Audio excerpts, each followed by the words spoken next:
ଆଜିର କାଳାଂଶକୁ ସ୍ୱାଗତ। ଆଜି ଆମେ ସପ୍ତମ ଶ୍ରେଣୀ ସାହିତ୍ୟ ସୁମନ ବହିର ପାଠ 8 ମୋ ପିଲାବେଳ କଥା ପାଠଟିକୁ ଆମେ ଆଲୋଚନା କରିବା। ଏହି ପାଠଟି ହେଉଛି ଆତ୍ମଜୀବନୀ। ଏହାକୁ ଲେଖିଛନ୍ତି ରମାଦେବୀ। ପ୍ରଥମେ ଏହାର ପରିଚୟ, ଲେଖିକା ପରିଚୟ ସଂକ୍ଷେପରେ ଆଲୋଚନା କରିବା। ରମାଦେବୀ ହେଉଛନ୍ତି ଉତ୍କଳ ଗୌରବ ମୌସୁମୀ ଦାସଙ୍କ ସାନ ଭାଇ ଗୋପାଳ ବଲ୍ଲଭ ଦାସଙ୍କ ଝିଅ ରମାଦେବୀ। ସେ ବାଲ୍ୟକାଳରୁ ଦେଶପ୍ରେମରେ ଉଦ୍ବୁଦ୍ଧ ହୋଇଥିଲେ। ଆଜୀବନ ଗାନ୍ଧୀବାଦୀ ତଥା ମହାନ ସ୍ୱାଧୀନତା ସଂଗ୍ରାମୀ ଗୋପବନ୍ଧୁ ଚୌଧୁରୀଙ୍କୁ ସେ ବିବାହ କରିଥିଲେ।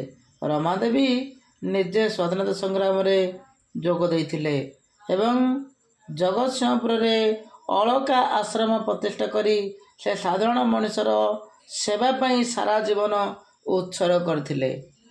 ଆତ୍ମଜୀବନୀ ରଚନା କରି ତା ମାଧ୍ୟମରେ ସେ ଓଡ଼ିଶାର ସାମାଜିକ ରାଜନୈତିକ ଇତିହାସ ସମ୍ବନ୍ଧରେ ଅନେକ ତଥ୍ୟ ପ୍ରଦାନ କରିଛନ୍ତି।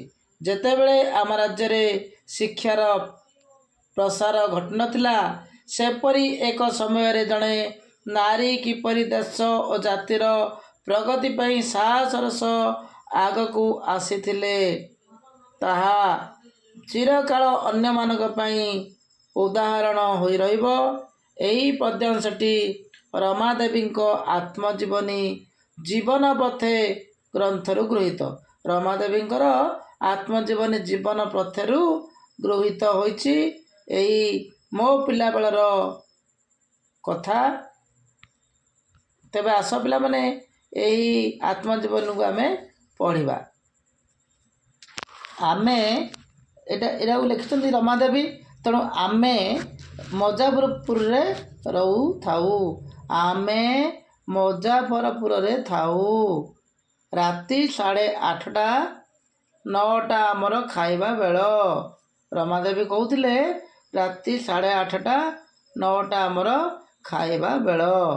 ବାପା ଓ ଆମେ ଦୁଇ ଭଉଣୀ ଖାଉଥାଉ, ଖାଇ ବସିଥାଉ। ମା ପାଖରେ ବସିଥାଏ। ଗୋଟିଏ ଭାରି ବଡ଼ ଶବ୍ଦ ଶୁଭିଲା। ଦୁଇ ଭଉଣୀ ଚମକି ପଡ଼ିଲୁ। କିଛି ଜାଣିପାରିଲୁ ନାହିଁ। ତାଙ୍କେ ଦୁଇ ଭଉଣୀ ରମାଦେବୀ ଆଉ ତାଙ୍କର ଭଉଣୀ ଥିଲେ। ସେମାନେ ଚମକି ପଡ଼ିଲେ। ବାପା କହିଲେ, ବାପା ପାଖରେ ବସିଥିଲେ। ବାପା କହିଲେ, ଏ ତ ବୋମା ଫୁଟିବାର ଶବ୍ଦ। ଏତିକି କହି ସେ ଏପରି ଗମ୍ଭୀର ହୋଇଗଲେ ଯେ ସେ ଦୃଶ୍ୟ ଏବେ ବି ମନେ ପଡ଼ୁଛି। ମାନେ ରମାଦେବୀ ଆତ୍ମଜୀବନୀ ଲେଖୁଛନ୍ତି।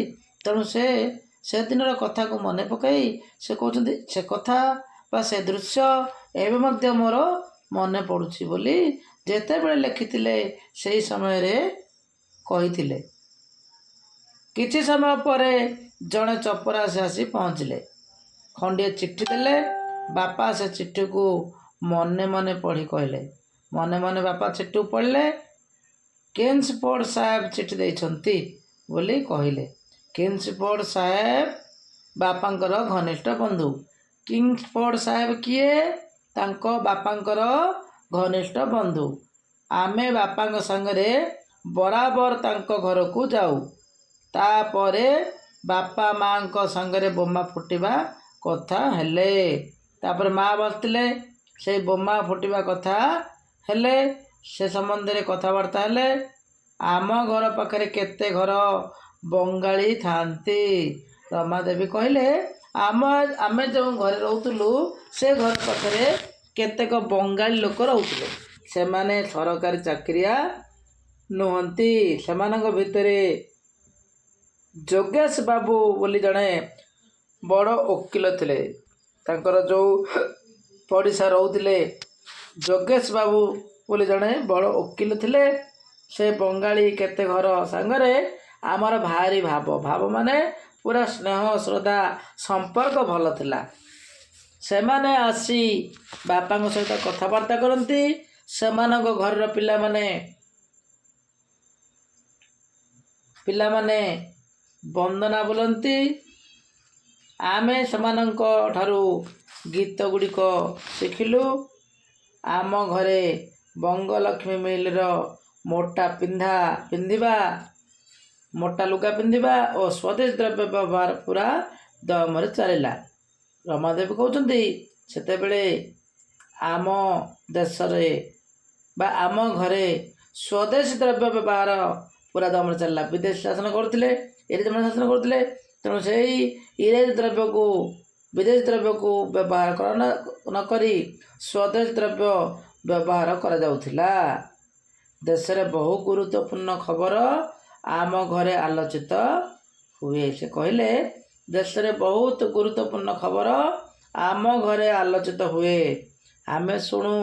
ସେତିକି ବେଳେ ଅରବିନ୍ଦଙ୍କ କଥା ଶୁଣିଥିଲି। ସେତେବେଳେ ଅରବିନ୍ଦଙ୍କ ନାଁ ଶୁଣିଥିଲି। ବାପା ତାଙ୍କ ବନ୍ଧୁମାନଙ୍କ ସାଙ୍ଗେ ଆଲୋଚନା କରନ୍ତି। କଥାବାର୍ତ୍ତାରେ ଇଂରାଜୀ ଭାଷାରେ ଆଧିକ୍ୟ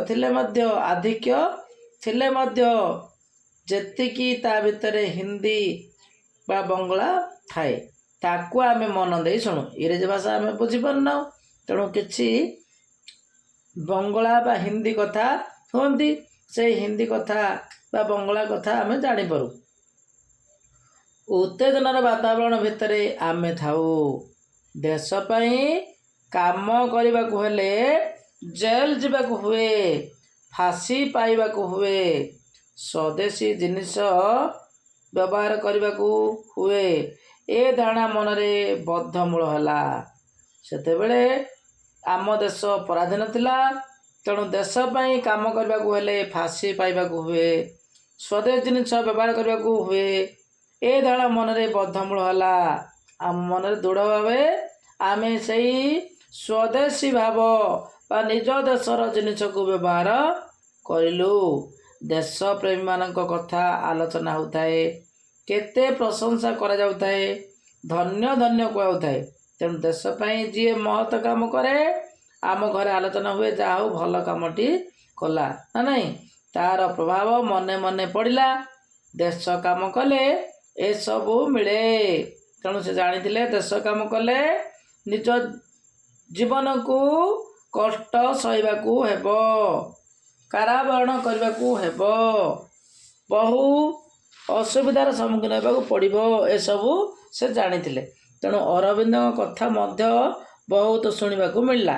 ସେତିକି ବେଳକୁ ଅରବିନ୍ଦଙ୍କ ପ୍ରଭାବ ମନରେ ଦେଶ କାମ କରିବାର ଛାପ ପକାଇଲା। ମନେ ମନେ ତାଙ୍କ ପ୍ରତି ଭକ୍ତି ଆସିଲା। ତାଙ୍କ ବିଷୟରେ ଅଧିକ ଜାଣିବାକୁ ଚେଷ୍ଟା କଲି। ରମାଦେବୀ କହିଲେ ତାଙ୍କ ବିଷୟରେ ଅଧିକ ଜାଣିବା ପାଇଁ ମୋର ଆଗ୍ରହ ହେଲା। ଜେଲ୍ ବିଷୟରେ ଆମର ଧାରଣା ଥାଏ, କାରଣ ବାପା ମଝିରେ ମଝିରେ ଜେଲ୍ ପରିଦର୍ଶନରେ ଯାଆନ୍ତି। ଆମ ଦି ଭଉଣୀକୁ ସାଙ୍ଗରେ ନିଅନ୍ତି। ବାପା ଅଫିସରେ ରହନ୍ତି। ଅଫିସର ଲୋକ ଆମକୁ ନେଇ ଜେଲ୍ ଭିତରେ ଦେଖାନ୍ତି। ସେତିକି ବେଳେ ଖୁଦିରାମ ଜେଲରେ ଥାନ୍ତି। ସେ କହିଲେ ଆମକୁ ବାପା ନିଅନ୍ତି ଓ ଅଫିସର ଲୋକ ଆମକୁ ଜେଲ୍ ଭିତରେ ଦେଖାନ୍ତି। ସେତିକି ବେଳେ ଖୁଦିରାମ ଜେଲରେ ଥାନ୍ତି। ତାଙ୍କୁ ଫାଶୀ ହୁକୁମ ହେଲା। ତାଙ୍କୁ ଫାଶୀ ହୁକୁମ କାହାକୁ ହେଲା? ଖୁଦିରାମଙ୍କୁ ଫାଶୀର ଆଦେଶ ହେଲା। ଖୁଦିରାମଙ୍କୁ ମୁଁ ଜେଲରେ ଦେଖି ନାହିଁ। ଖୁଦିରାମଙ୍କ ମା ଆସିଲେ ପୁଅକୁ ଦେଖିବା ପାଇଁ। ସମସ୍ତଙ୍କ ମୁହଁରେ ସେଇ କଥା। ଖୁଦିରାମଙ୍କ ପ୍ରତି କେମିତି ଗୋଟିଏ ମାୟା ଜମି ଯାଇଥାଏ। ସେ ଫାଶୀ ପାଇବେ ଶୁଣି ମନେ ମନେ ଭାରି ଦୁଃଖୀ ହେଲି। ସେ କହିଲେ ଯେତେବେଳେ ଘୋଷଣା ହେଲା ଫାଶୀ ଖୁଦିରାମଙ୍କୁ, ମୁଁ ବହୁତ ଦୁଃଖୀ ହେଲି। ବାପାଙ୍କୁ ଅତି ଡରି ଡରି କହିଲି ଆମେ ଖୁଦିରାମଙ୍କୁ ଦେଖନ୍ତେ ବୋଲି ବାପାଙ୍କୁ କହିଲେ। ବାପା ବାରଣ କରି କହିଲେ ନା ନା, ତୁମକୁ ଦେଖିବା ପାଇଁ ଛାଡ଼ିବେ ନାହିଁ, ତୁମକୁ ଦେଖିବା ପାଇଁ ଛାଡ଼ିବେ ନାହିଁ। କେହି ଲୋକ ଫାଶୀ ପାଇଲେ ବାପା ଫାଶୀ ସ୍ଥାନରେ ଉପସ୍ଥିତ ରହିବାକୁ ଯାଆନ୍ତି। ତାଙ୍କ ଉପରେ ସେ ଦାୟିତ୍ୱ। ତାଙ୍କ ବାପା ଗୋପାଳ ବଲ୍ଲଭ ଫାଶୀ ପାଇବାକୁ ହେଲେ ସେଇ ସ୍ଥାନରେ ଉପସ୍ଥିତ ରହନ୍ତି। ଭୋର 3ଟାରୁ ପୋଷାକ ପିନ୍ଧି ଜେଲଖାନାକୁ ଭୋର 3ଟାରୁ ବାହାରନ୍ତି। ଖୁଦିରାମଙ୍କ ଫାଶୀ ଦିନ ନିକଟ ହେଲା। ଖୁଦିରାମଙ୍କ ଫାଶୀ ଦିନ କ୍ରମେ ପାଖେଇ ଆସିଲା। ଆମେ ତାଙ୍କରି କଥାରୁ ଜାଣିଲୁ ଫାଶୀ ପୂର୍ବ ଦିନ ଲୋକଙ୍କୁ ତା ଇଚ୍ଛା କ'ଣ ପଚରାଯାଏ। ସେ ଯାହା କହେ ତାହା ଆଇନ ସଙ୍ଗତ ହୋଇଥିଲେ ପୂରଣ କରାଯାଏ। ସେ ରମାଦେବୀ କହିଲେ ଯେଉଁ ଲୋକ ଫାଶୀ ପାଏ ତା ପୂର୍ବଦିନ ତା ଆଗରୁ ଫାଶୀ ପାଇବାକୁ ଥିବା ଫାଶୀ ପୂର୍ବରୁ ଲୋକକୁ ତାର ଇଚ୍ଛା କଥା ପଚରାଯାଏ। କ'ଣ ଇଚ୍ଛା? ତେଣୁ ଯଦି ସେଇ ଇଚ୍ଛା ଆଇନ ସଙ୍ଗତ ମାନେ ଯେଉଁଟା କରିହେବ ସମ୍ଭବ ତାକୁ ପୂରଣ କରାଯାଏ। ଆଜି ରାତି ପାହାନ୍ତାରେ ଖୁଦିରାମଙ୍କ ଫାଶୀ ହେବ। ଆଜି ପାହାନ୍ତାରେ ଖୁଦିରାମଙ୍କ ଫାଶୀ ହେବ। ଏକଥା ମୁହୂର୍ତ୍ତକ ପାଇଁ ମନରୁ ଯାଇନଥାଏ। ମନ କ'ଣ ହେଉ ଯାଉଥାଏ। କାନ୍ଦ ମାଡ଼ୁଥାଏ। ମାଆକୁ ଯାଇ କହିଲୁ ସେ ବାପାଙ୍କୁ ମନା କରୁ ବାପା ଫାଶୀ ବେଳେ ହାଜର ରହିବାକୁ ନ ଯାଆନ୍ତୁ। ହେଲେ ରମାଦେବୀ ତାଙ୍କ ମାଆଙ୍କୁ କହିଦେଲେ ଯେ ବାପାଙ୍କୁ କହ ଯେ ଫାଶୀ ଖୁଦିରାମଙ୍କୁ ଯେଉଁ ଫାଶୀ ହେବ ସେ ଫାଶୀ ସମୟରେ ବାପା ନ ଉପସ୍ଥିତ ହୁଅନ୍ତୁ। କାହିଁକି ନା ଫାଶୀ ପାଇବାକୁ ହେଉଥିବା ସ୍ଥିର ହୋଇଥିବା ବ୍ୟକ୍ତିଙ୍କୁ ଯେଉଁ ବ୍ୟକ୍ତି ଫାଶୀ ପାଇବାକୁ ହୋଇଥାଏ ସେଠାରେ ବାପା ଉପସ୍ଥିତ ରହନ୍ତି। ତେଣୁ ଖୁଦିରାମଙ୍କୁ ଫାଶୀ ହେବା କଥା ଶୁଣିଲେ ତେଣୁ ମାଆଙ୍କୁ ଯାଇ କହିଲେ ବାପାଙ୍କୁ କହ ଯେ ଫାଶୀ ସ୍ଥାନରେ ବାପା ଉପସ୍ଥିତ ନ ରହନ୍ତୁ। ଏକଥା ଯାଇ କହିଲେ ବାପା ଫାଶୀ ବେଳେ ହାଜର ରହିବାକୁ ନ ଯାଆନ୍ତୁ। ମାଆ କହିଲା ତମେ କୁହ। ଅତି ଡରି ଡରି ବାପାଙ୍କ ଟେବୁଲ ପାଖରେ ଠିଆ ହେଲୁ। ତେଣୁ ଦୁଇ ଭଉଣୀ ଗଲେ ବାପାଙ୍କ ପାଖରେ ଟେବୁଲ ଉପରେ ଠିଆ ହେଲେ। ଅପା ମୋତେ ଠାରୁଥାଏ କଥାଟା ମୁଁ କହେ ତୁ କହ ଏମିତି ଥରଟାରି ହେଲେ ଦୁଇ ଭଉଣୀ। କେତେ ସମୟ ଠିଆ ରହିଲାରୁ ବାପା କହିଲେ କ'ଣ କହିବାକୁ ଆସିଛ କହୁନା। କ'ଣ କହିବାକୁ ଆସିଛ କହୁନା। ବାପା ଗୋପାଳ ବଲ୍ଲଭ କହିଲେ ଦୁଇ ଭଉଣୀଙ୍କୁ ଯେ କ'ଣ କହିବାକୁ ଆସିଛ କୁହ। ସାହସ କରି ମୁଁ ହଠାତ୍ କହିଲି। ଏଠାରେ ମୁଁ କିଏ? ଏଠାରେ ମୁଁ ହେଉଛି ରମାଦେବୀ। ସାହସ କରି ମୁଁ ହଠାତ୍ କହିଲି ଖୁଦିରାମ ଫାଶୀ ବେଳକୁ ତମେ ଯାଅ ନା। ସାହସର ସହିତ କହିଦେଲେ ବାପାଙ୍କୁ। ବାପା କହିଲେ ଆଉ କିଏ ଯିବ? ମୁଁ ଯିବିନି ଆଉ କିଏ ଯିବ? ତାର ଜବାବ ଆମ ପାଖରେ ନଥିଲା। ବାପା ଆମ ମୁଣ୍ଡରେ ହାତ ବୁଲାଇ ଦେଇ କହିଲେ ମୁଁ ଯିବି ନାହିଁ।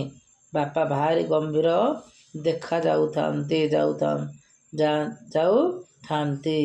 ସେ ଅଧିକାଂଶ ଦିନ ରାତିରେ ମୋକଦ୍ଦମା ରାୟ ଲେଖନ୍ତି। ସେଦିନ ବି ଲେଖୁଥିଲେ। ଯଥା ସମୟରେ ଖୁଦିରାମଙ୍କର ଫାଶୀ ହେଲା। ସକାଳ ହେବା ବେଳକୁ ଖବର ଚାରିଆଡ଼େ ବ୍ୟାପି ଯାଇଥିଲା। ଆମ ସାହିରେ ଯେପରି ହାୱା ହେଉଥାଏ ତାହା ମୋର ବର୍ତ୍ତମାନ ବି ମନେ ପଡ଼ୁଛି। ରମାଦେବୀ ଲେଖିଛନ୍ତି। ମାତ୍ର ତାହା ବର୍ଣ୍ଣନା କରିବାର ଶକ୍ତି ମୋର ନାହିଁ। ସମସ୍ତେ ନିଜର ଉତ୍ତେଜନା ଲୁଚେଇ ପ୍ରକାଶ କରୁଥାନ୍ତି। ଧୀରେ ଧୀରେ ସେ ହାୱା ଚାଲିଗଲା। ଅରବିନ୍ଦଙ୍କ ଉପରେ ସବୁରି ଦୃଷ୍ଟି ରହିଲା। ମୋ ମନରୁ ଯେମିତି ଅରବିନ୍ଦଙ୍କ ଛାପ ଲିଭି ନାହିଁ ସେମିତି ଆଉ କେତେ ଲୋକଙ୍କ ମନରେ ହୁଏତ ଥିବ। ଦେଶ ପାଇଁ ସର୍ବସ୍ୱ ଦେବାକୁ ହେବ ଏ ଭାବନା ଆମ ମନରେ ବିପ୍ଳବୀ ଅରବିନ୍ଦ ସୃଷ୍ଟି କରିଥିଲେ। ତାଙ୍କୁ ଦେଖିବାର ସୌଭାଗ୍ୟ ମୋର ଘଟି ନଥିଲା। ରମାଦେବୀ କହିଲେ ଏଇଭଳି ଜଣେ ଦେଶପ୍ରେମୀ ବ୍ୟକ୍ତି ଯିଏକି ମା' ପାଇଁ ବା ଏ ଦେଶ ପାଇଁ ଜୀବନ ଦାନ ଦେଲା ବା ଫାଶୀ ଖୁଣ୍ଟରେ ତାଙ୍କୁ ଝୁଲାଇ ଦିଆଗଲା ଅନ୍ୟାୟ ଭାବରେ। ତେଣୁ ସେହି ବ୍ୟକ୍ତିଙ୍କୁ ମୁଁ ଦେଖି ନାହିଁ। ତାଙ୍କୁ ଦେଖିବାର ସୌଭାଗ୍ୟ ମୋ ପାଖରେ ମୋର ଘଟି ନଥିଲା ବୋଲି ରମାଦେବୀ କହିଛନ୍ତି। ମୁଁ ଗପ ଶୁଣିବାକୁ ଭାରି ଭଲ ପାଏ। ମା ସନ୍ଧ୍ୟାବେଳେ ପୂଜା ସାରି ଆମକୁ ଗପ କହେ। ମା ଗପ କହନ୍ତି। ରାମାୟଣ ମହାଭାରତର ଯେତେ ଚରିତ୍ର ପିଲାଙ୍କ ଆଗରେ ବର୍ଣ୍ଣନା କରାଯାଇପାରେ ସେସବୁ ସେ କହେ। ତା ଛଡ଼ା ଭାରତର ଐତିହାସିକ ଘଟଣା, ଆନନ୍ଦ ମଠ, ଦେବୀ ଚୌଧୁରାଣୀ, ରାଣା ପ୍ରତାପ, ରବୀନ୍ଦ୍ରନାଥଙ୍କ ଗପ ମା ଆମକୁ ସଞ୍ଜବେଳେ ଘଣ୍ଟାଏ ଶୁଣାନ୍ତି। ଖୁଦିରାମଙ୍କ କଥା ଯେମିତି ପଡ଼ିଲା ସେ ସରଳ ଭାବରେ ସେ କଥାକୁ ବିଶେଷ କରି ଅରବିନ୍ଦଙ୍କ ଚରିତ୍ର ଏପରି ବର୍ଣ୍ଣନା କଲା ଯେ ଆମର ତାଙ୍କ ପ୍ରତି ଭକ୍ତି ଜାତ ହେଲା। ଆମ ଘରେ ଗୋଟିଏ ଛବି ବହି ଥାଏ। ସେ ବହି ପିଲାଙ୍କ ପାଇଁ, ସ୍ତ୍ରୀ ଲୋକ ତଥା ଗୃହିଣୀଙ୍କ ପାଇଁ ବହୁତ ଶିକ୍ଷାପ୍ରଦ କଥା ଛବି ସାଙ୍ଗରେ ଥିଲା। ମା ସେ ଛବି ଗୁଡ଼ିକ ଦେଖାଏ, ବିଷ ନା କହେ। ରାତିରେ ଯାହା ଶୁଣିଥାଉ ତା ପରଦିନ ଲେଖିକରି ମାଆଙ୍କୁ ଦେଖାଉ। ଭୁଲ କଲେ ବି, ଦୋଷ କଲେ ମାଡ଼ ତ ଦୂର କଥା, କେବେ ବି ଗାଳି ଦିଅନ୍ତି ନାହିଁ। କେବେ ଗାଳି କରନ୍ତି ନାହିଁ, ମାଡ଼ ଦିଅନ୍ତି ନାହିଁ।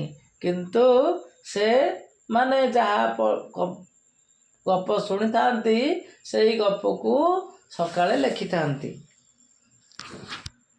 ଏକଥା ରମାଦେବୀ କହିଲେ। ଏହା ଏକ ଆତ୍ମଜୀବନୀ। ତେଣୁ ଏହି ଆତ୍ମଜୀବନୀ ବର୍ତ୍ତମାନ ସମ୍ପୂର୍ଣ୍ଣ ହୋଇଛି। ପରବର୍ତ୍ତୀ କାଳାଂଶରେ ପୁଣି ଅନ୍ୟ ଏକ ପାଠ ସହିତ ଆଲୋଚନା କରିବା।